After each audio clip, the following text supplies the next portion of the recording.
Who's that girl? What's her name? Is she cool? Is she lame? Oh, you're talking about what's her name? Pepper Ann. Where the goof troop, best of friends forever. Why don't you mind your own f***ing business, pal? Animaniacs knows all the facts.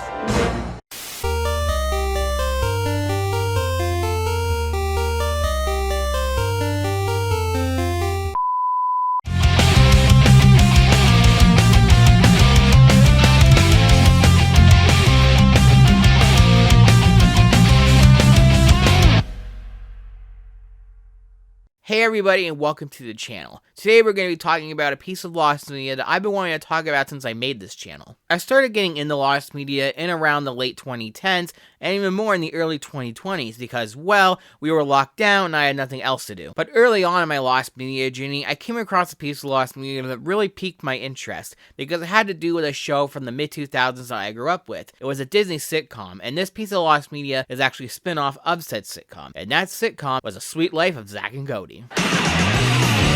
Here I am in your life, here you are in mine. I am sure most people watching this video at least have an idea of what The Sweet Life of Zack and Cody is, but since I love over-explaining things, I'm going to go over the show quickly anyways, cause why not? So The Sweet Life of Zack and Cody follow two twin brothers named Zack and Cody, played by Dylan and Cole Sprouse, who moved to the Tipton Hotel in Boston because their mother, Carrie, played by Kim Rhodes, landed a consistent headlining gig there. But, as expected, the boys spend most of their time getting up to no good by frequently causing havoc in the hotel and driving the hotel's manager, Mr. Mosby, played by Phil Lewis, completely crazy. The show would also frequently feature side characters like the hotel's candy girl Maddie Fitzpatrick, played by Ashley Tisdale, and the hotel owner's daughter and Paris Hilton parody, London Tipton, played by Brenda Song. The show ran for 3 seasons, ending in 2008 due to Disney's rule of their live-action shows not being allowed to continue after a certain number of episodes. But with the show still being so popular, Disney decided they wanted a spin-off to expand on the previous show's success, and reached out to the show's producer, Walter Barnett, and the show's director, Rich Cornell, in hopes they could do just that.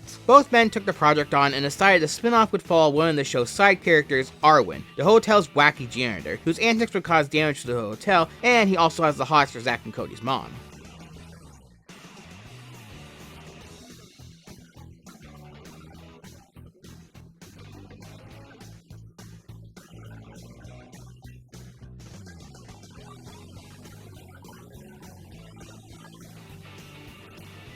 The spin-off is known as both Arwin and Housebroken. It was going to be about Arwin moving in with his sister to help her take care of her kids. The show is also going to be the big starting point for Selena Gomez, who is going to play Alex, one of his sister's daughters, on the show. In order for the show to get greenlit by Disney, a pilot was made and shows Arwin in his sister's home that is completely technology controlled. As it turns out, his sister owns a tech company that makes these houses. The pilot also shows her 2 daughters, Linda and Alex, who are mostly stereotypes, with Linda being a nerdy yet controlling girl, and Alexa being a typical teenage girl. It also shows her son Jason, who doesn't have much of a personality and is just straight up a little brother character. The pilot isn't anything mind-blowing, but I see a competent Disney Channel sitcom here, and it looks like something that could have worked. However, the test audiences Disney showed the pilot to didn't seem to gravitate towards it due to the lack of characters from the previous show, and yeah, that makes sense. Going from a well-known Disney sitcom to a spin-off that only features one of the show's side characters is honestly a tall ask. The fact that the show didn't do it with test audiences makes sense for that reason alone. It's hard to connect with a spin-off when there are very few aspects from the old show. It's really that simple.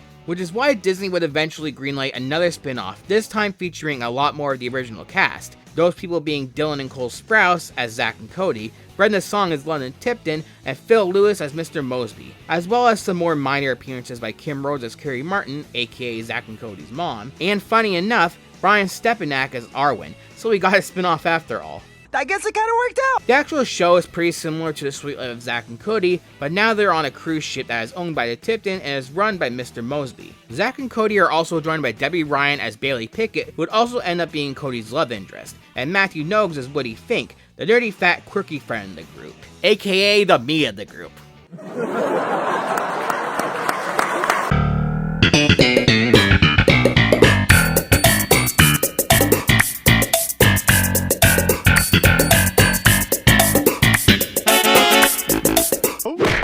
That's not funny! This show started in 2008 when I was right near the end of my elementary school days. So I was starting to grow out of kids shows and I was becoming a teenager and would eventually enter high school. So Disney Channel quickly became a thing of the past for me. But even with that said, I can recognize that Sweet Life on Deck was a decent follow-up and was the obvious right choice for Disney to go with. Why? Well, aside from being a show that can connect with audiences better, Arwin would have prevented another massive show from existing, at least in the way we know it, as Selena Gomez was one of Arwin's main stars, and because that show was being developed in 2007, Selena would have missed out on her big break, that being...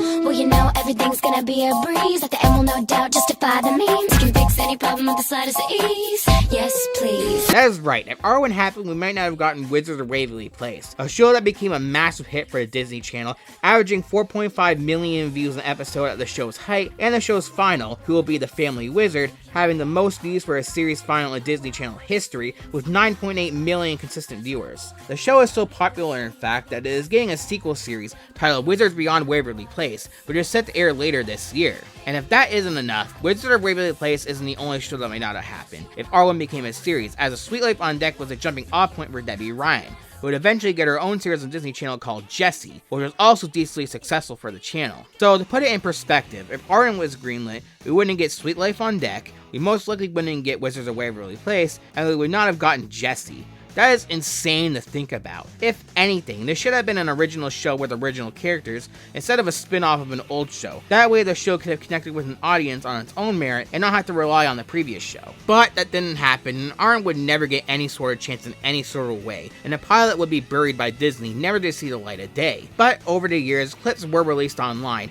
as clips from the pilot are both on Brian Stepnack's old demo reel and on Jasmine Villaga's old demo reel, who played one of Arwin's sister's daughters. There's also another set of clips, some of which are in the demo reels, on a YouTube channel called Taylor Stilinski. The pilot has yet to be released in its entirety though, as of the recording of this video, but I do hope this is found eventually, because even though it was best for the show to never be made, it is still a part of an era of Disney Channel that I grew up with, and because of that, it has piqued my interest and is a piece of lost media I really want to be found. I do feel it is possible that this pilot could be found, but it would have to be because of a leak, which does happen sometimes. In fact, while I was working on this video, a bunch of Disney Channel pilots were leaked, which made me shit myself, because, well, I'm working on a video about a lost Disney Channel pilot, so I went to the Internet Archive where all of those pilots were uploaded to, and unfortunately, Arwin wasn't one of those pilots, as these pilots were for animated projects, both ones that came out and ones that were cancelled in the 2010s. So because of that, I feel like the possibility for Arwin being found is decently high, but I won't hold my breath either.